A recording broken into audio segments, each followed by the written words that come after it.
I was born with a really rare disorder. It's called congenital insensitivity to pain, and anhidrosis, or CIPA for short. Basically, there's a disconnection between my pain-sensing nerves and the part of my brain that's supposed to receive pain signals. Let me give you an example. When you hurt yourself, your nerves will do you the honor of telling your brain, ouch, let's not do that again. Mine don't. Another part of my condition is that my body is unable to regulate temperature. Basically, I can't sweat. It's starting to sound kind of nice, isn't it? A sweat-free, pain-free life.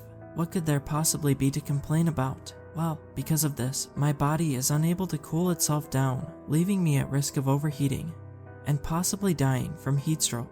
The same applies for being too cold. I could get hypothermia and not even know. What I'm trying to tell you is my body is messed up.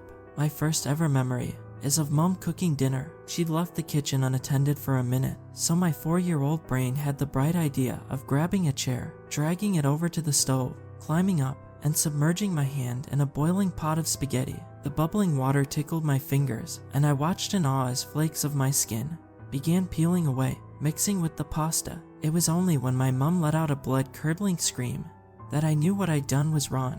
When I first started school, I got a lot of questions about my now disfigured hand.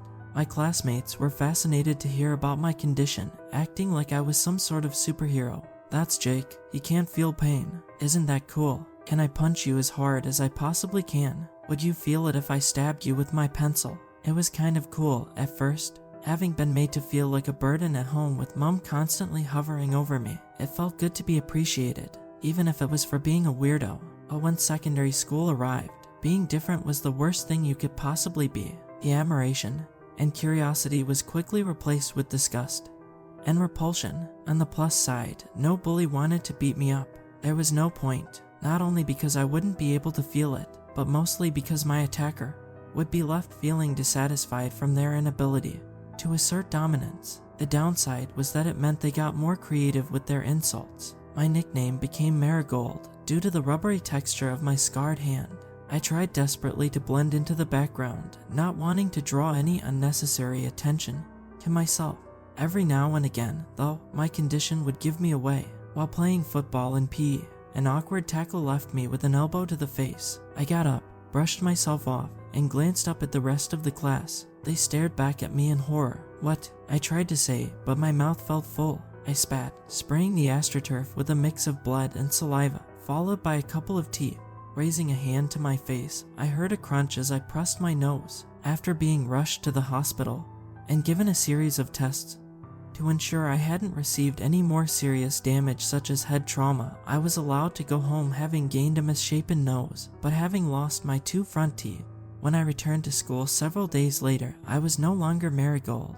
Look, it's Gummy. Nice teeth. Gummy. Rubber hand, missing teeth, and a dodgy nose. Sucks to be you. Gummy Bear. While I was immune to physical pain, the same did not apply for emotional torment, no matter how hard I pretended otherwise. When I finally left school, I picked up a job in a dry cleaner's. It didn't pay much, but I scrimped and saved, and after about a year, I finally came up with enough money to get my teeth fixed. I practically skipped my way to the dentist's office. Someone's eager today, said the nurse as she led me to the procedure room. Yeah, I smiled. I can't wait. We don't hear that much. She laughed. People don't usually enjoy visiting us. Here we are. Take a seat. Dr. Crawford will be doing your procedure today, and I will be assisting. He'll be through any minute. Hello, boomed Dr. Crawford as he entered the room. So we're doing dental implants for you today, are we? Yeah, that's right, I said. Okay, let me get set up and then I'll administer the general anesthetic, and we can get cracking. Oh, that's okay, I don't need it. Phew, don't want anesthesia. No, that's okay, thanks. I can't feel pain. Dr. Crawford and the nurse shot each other a look. It's called CIPA, I said. I literally cannot feel pain. There wasn't any mention of that in your notes. He said, are you absolutely sure you don't want the pain relief? Yep, I said, tapping my knees with excitement. Let's do this. He let out a laugh. You're the boss, he said with a shrug. A little while later, I emerged with a brand new smile and a huge weight lifted off my shoulders. I felt like a different person, just my nose and hand left to fix, and I might even pass in an average person. I happily handed my card over to the receptionist, barely fussed about the huge sum of money that was about to be drained from my account. Mr. Donovan, can I speak to you for a moment? I turned around to see Dr. Crawford. Is something wrong? I asked. Not at all. He smiled. I'd just like to run something by you. Oh, sure. I followed him to his office. Please, take a seat, he said, pulling out a chair for me. He sat himself behind a large desk. Mr. Donovan, I wanted to talk to you about your condition. Okay, it's Jake, by the way. Of course. Well, Jake, as it happens, a dear friend of mine specializes in genetic mutations, such as CIPA. Oh, I said, surprised. That's so weird. Normally people have never heard of it before. Yes, it is a very rare condition, said Dr. Crawford. Now, this friend of mine is currently working in research. Simply put, he looks into all sorts of different conditions and tries to understand them a bit better. I'm sure he would be absolutely fascinated by your condition. Jake, there was a short pause. Have you ever considered volunteering yourself for medical research? Seeing the petrified look on my face, he chuckled. It isn't as scary as it sounds, I promise. It would most likely be a series of small tests and some scans to monitor your brain activity, things like that. I dunno, you would be compensated for your time. That was all I needed to hear. Dr. Crawford shook my hand as I left, promising me that his friend would be in touch. Several weeks later, I got a call. Hello, is this Mr. Donovan? Yes, Jake is fine. Hi, Jake, I'm Dr. Collins. Dr. Crawford gave me your number. I hear you're interested in helping out with some research. Yeah, I said. Fantastic. That's brilliant news. Could you come in tomorrow, around midday? I'm eager to get started as soon as possible. I agreed, scribbling down the address. I hate to ask, I said, awkwardly. Dr. Crawford mentioned I'd be compensated. Is that right? Oh, yes, of course, replied Dr. Collins. There aren't many people with your condition, so it's a very rare chance for us to discover more about the science behind it. You'll be paid for your time quite handsomely. When I went to see Dr. Collins in his lab the next day, I felt a little nervous. Obviously, I didn't have to worry about the tests hurting, but that still didn't ease my anxiety. Dr. Collins greeted me with a huge smile.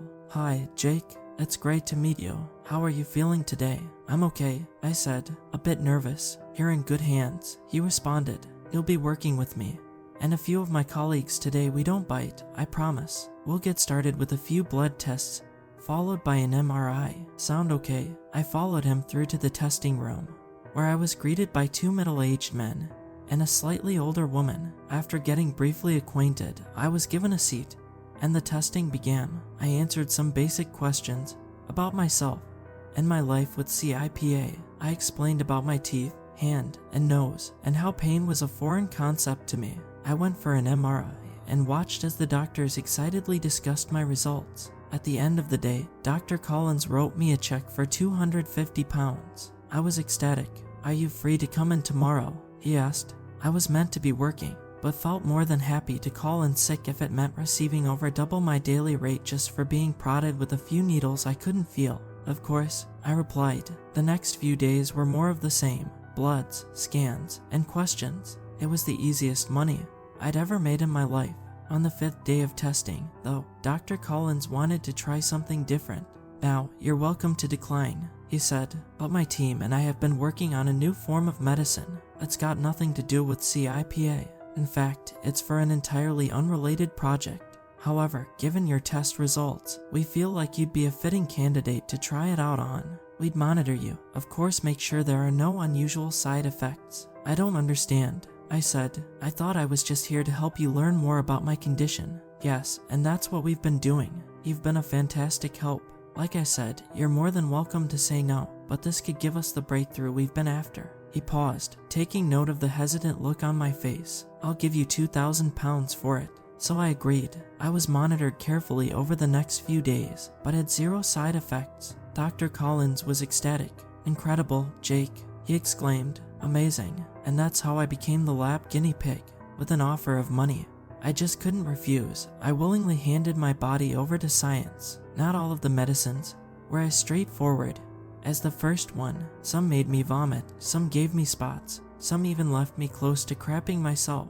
But I didn't care. I'd have done anything if it meant I could finally pass as normal. Then came the last one. Now, I'll be straight with you, Dr. Collins said bluntly. I'm expecting a bit of nausea With this one, and possibly a slight fever, given how dangerous that could potentially be for someone with CIPA, I want you to keep track of your body temperature at home using a thermometer. I'd like you to take a reading every 2 hours, and if it reaches 38 degrees Celsius, call me. I went home and put my pajamas on, ready to hunker down for the night ahead. I set alarms on my phone for every 2 hours, and made sure to keep a notepad and pen within reach. I decided to binge watch Lord of the Rings to keep myself busy. 9 p.m., 37 degrees Celsius. I felt fine, just tired. I decided to have a little nap before my next reading. I awoke at 10:37 p.m. with an unusual sensation in my knee. It felt weird, unlike anything I'd ever felt before. I rolled up my pajama leg to inspect. There was a small bruise. That's weird, I thought. I don't remember banging my knee, and then it hit me. My whole life I'd found unexplained bruises and cuts all over my body. I'd go days without noticing them, and then realize, oh, that must have been from when I tripped the other day, or that's probably from when I walked into the table. Not once had I ever thought to look for a bruise, because I could feel it. I sat there, stunned. Was I feeling pain? More and more bruises covered my body, and I let out a gasp as I felt each and every one. What the hell was happening to me? I heard a loud crunch and watched in horror as the top of my index finger snapped to the left.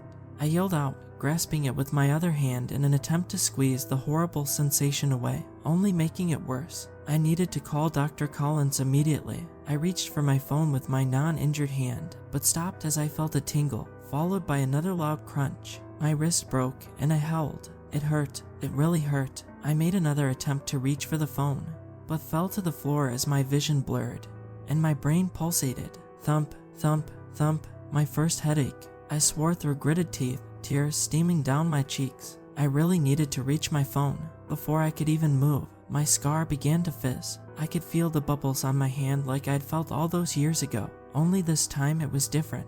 This time, it felt hot, really hot. I screamed as the flakes of my scarred skin peeled away from my hand, floating into the air. It was then that I realized what was happening. Every injury I'd ever incurred, every bruise, break, sprain, or burn, every single moment of pain I'd never sensed, I could now feel. I vomited, stomach acid burning the back of my throat. I felt all the punches my primary school classmates had thrown at me, their squeals of delight echoing in my mind. Then the stab of freshly sharpened pencils. I found respite in these injuries, thankful they felt nowhere near as bad as my burning hand. I sobbed when I realized what was coming next. I started to hyperventilate, unsure if my body would be able to survive any more pain. Then it happened. An invisible elbow smashed into my face. I felt my teeth rip from my gums, and the cartilage in my nose bend out of place. Pressure gathered below my eyes as my face began to swell. Every inch of my body hurt. I writhed in agony, wishing I would die.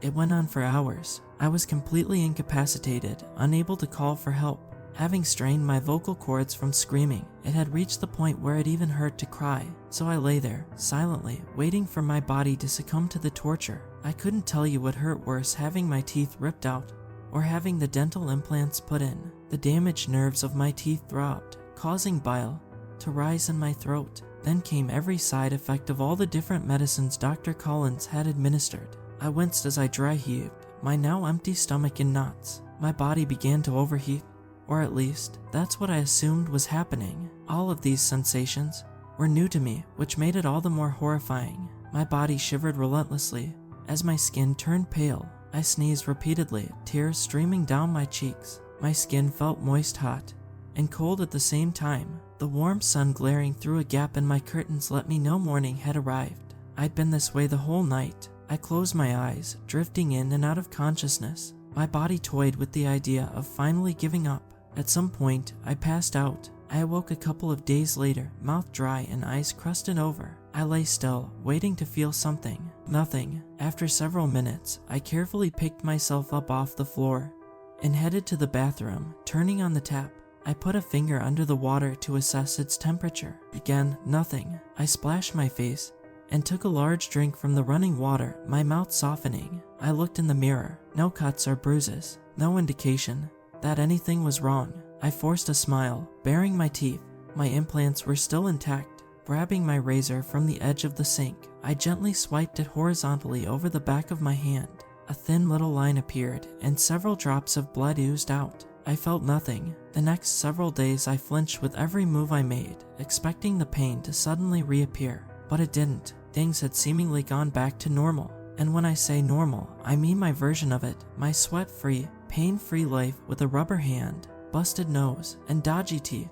Is there even such a thing as being normal? I'd endured hell to discover that. No, not really. Sure, my body works differently, and sure, I'm a little odd looking. But, as it turns out, I'm fine just the way I am. So there you have it, folks. My story, all wrapped up with a nice little moral at the end for you. And yet, as I sit here, typing away, I try desperately to pretend I don't feel the tingling sensation creeping into my scarred hand.